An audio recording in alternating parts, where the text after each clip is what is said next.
اسلامی تاریخ میں ایک ایسی شادی بھی ہوئی ہے کہ جس میں دلہا بننے کی خواہش ہر بڑے صحابی کی تھی۔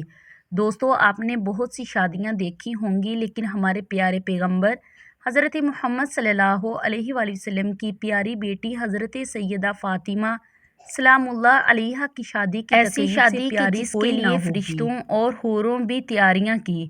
سب سے مزے کی بات یہ ہے کہ اس شادی کے پیارے دلہا کو اللہ پاک نے خود نامزد کیا۔ خدا کی قسم، دنیا بھر میں ایسی کوئی شادی حضرت نہ سیدہ گزری فاطمہ ہوگی۔ طاہرہ باکرہ عابدہ جب عہد طفولیت سے سنِ بلوغت کو پہنچی تو آپ کا رشتہ لے کر بہت سے جلیل القدر صحابی حضور پاک صلی اللہ علیہ وآلہ وسلم کے پاس تشریف لائے، لیکن حضور صلی اللہ علیہ وآلہ وسلم نے سبھی کو یہی جواب دیا کہ مجھے اس معاملے کچھ میں ماہ اللہ بعد پاک کے حضرت حکم کا عبدالرحمن بن انتظار ہے۔ عوف اور دیگر کچھ صحابہ نے شیر خدا حضرت علی رضی اللہ تعالی عنہ کو مشورہ دیا کہ اے علی، اب آپ بھی جائیں۔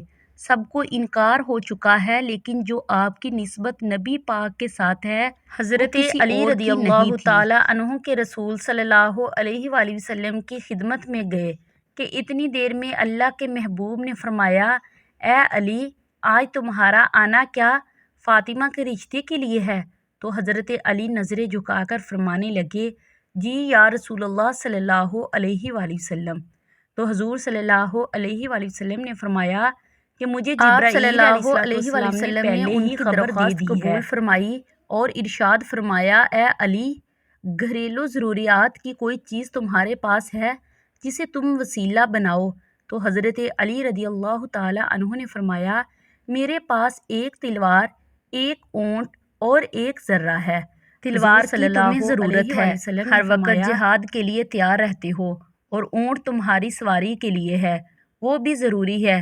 میں تیری طرف سے ذرہ پر اکتفا کرتا ہوں، اور اے علی، تجھے بشارت ہو کہ اللہ تعالیٰ نے تیرا اور فاطمہ کا مجھے نکاح اللہ آسمان تعالیٰ میں کی باندھ طرف سے دیا ہے۔ یہ حکم ہوا ہے کہ میں بھی سب کے سامنے تمہارا اور فاطمہ کا نکاح پڑھا دوں۔ اس طرح جب حضرت فاطمہ رضی اللہ تعالی عنہا کی رخصتی کا وقت آیا تو حضور صلی اللہ علیہ وآلہ وسلم کے پاس تمام انہوں نے ازواج حضور صلی محترمات اللہ جمع علیہ تھیں۔ وآلہ وسلم کے ساتھ حسرت امیز باتیں شروع کر دی۔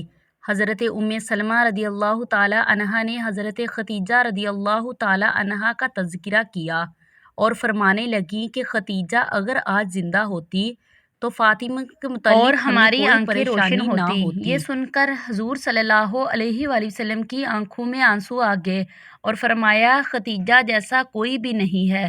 اس نے اس وقت میری تصدیق کی جب سب نے تکذیب کی، اپنے سارے مال کو مجھ پر خرچ کر دیا، اللہ تعالیٰ کے دین کو قبول کیا، یہاں تک کہ میں نے اس کی زندگی میں ہی اسے جنت کی بشارت دی۔ پیغمبر نے ہجرت کے دوسرے سال پہلی ذی الحج کے حضرت فاطمہ کو حضرت سیدنا علی کے گھر بھیجا، اس لیے کہ شادی اور نکاح کے درمیان تقریباً 10 مہینے کا فاصلہ تھا۔ شاید نکاح کا صیغہ جلدی پڑھنے کی وجہ یہ بھی تھی کہ دوسرے رشتے مانگنے والے لوگوں کے لیے جواب واضح ہو جائے، اور شادی کی دیر کرنے کی وجہ یہ تھی کہ فاطمہ جسمانی رشد و نما کے لحاظ سے بہتر ہو جائیں۔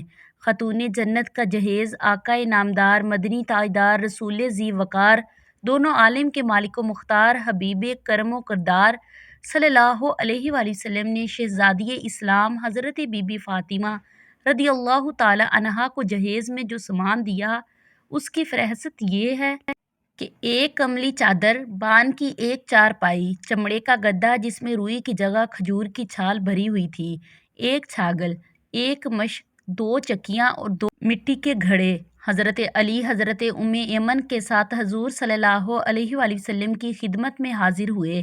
حضرت علی رضی اللہ تعالی عنہ فرماتے ہیں کہ حضور صلی اللہ علیہ وآلہ وسلم نے مجھ سے پوچھا، کیا تم زوجہ کے ساتھ رہنا چاہتے ہو؟ میں نے عرض کی، یا رسول اللہ۔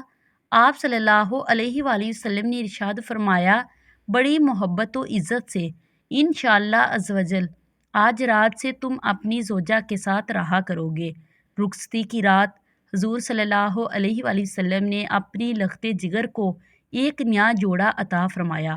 حضرت سیدنا علی مرتضیٰ حضرت سیدنا فاطمہ سے محبت بھری گفتگو کرنے لگے، یہاں تک کہ جب رات کا اندھیرا چھا گیا تو وہ رونے لگی۔ حضرت سیدنا علی مرتضیٰ نے پوچھا، اے تمام عورتوں کے سردار، کیا آپ خوش نہیں کہ میں آپ کا شوہر ہوں اور آپ میری بیوی ہیں؟ کہنے لگی، میں کیوں کر راضی نہ ہوں گی؟ آپ تو میری رضا بلکہ اس سے بھی بڑھ کر ہے۔ میں تو اپنی اس حالت و معاملے کے متعلق سوچ رہی ہوں کہ جب میری عمر بیت جائے گی اور مجھے قبر میں داخل کر دیا جائے گا، آج میری عزت و فخر کے بستے میں داخل ہونا کل قبر میں داخل ہونے کی مانند ہے۔ آج رات ہم اپنے رب عز و جل کی بارگاہ میں کھڑے ہو کر عبادت کریں گے کہ وہی عبادت کا زیادہ حق رکھتا ہے۔ اس کے بعد وہ دونوں عبادت کی جگہ کھڑے ہو کر رب قدیر عز و جل کی عبادت کرنے لگے۔ اسی لمحے ایک بوڑھی عورت نے صدا دی کہ ایک جوڑے کا سوال کرتی ہوں۔ حضرت سیدنا فاطمہ رضی اللہ تعالی عنہا نے یہ سنا تو آپ کو قرآن کی آیت یاد آ گئی کہ تم ہرگز نیکی کے منزل تک نہیں پہنچ سکتے جب تک کہ اپنی محبوب چیزوں میں سے راہ خدا میں انفاق نہ کرو۔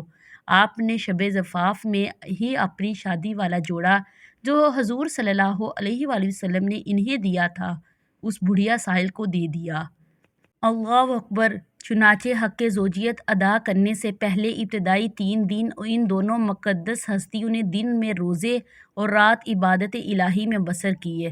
شادی کے کچھ ہی عرصے بعد نبی پاک حضرت فاطمہ سلام اللہ علیہا کی جدائی اور دوری کی وجہ سے پریشان رہنے لگے، اس لیے سوچا کہ بیٹی اور داماد کو گھر میں ہی جگہ دے دی جائے۔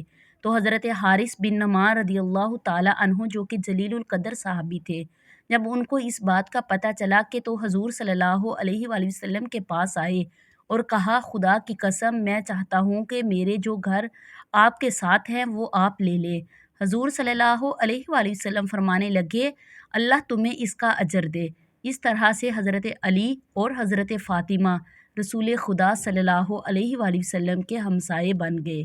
پلیز میرے چینل کو سبسکرائب کریں۔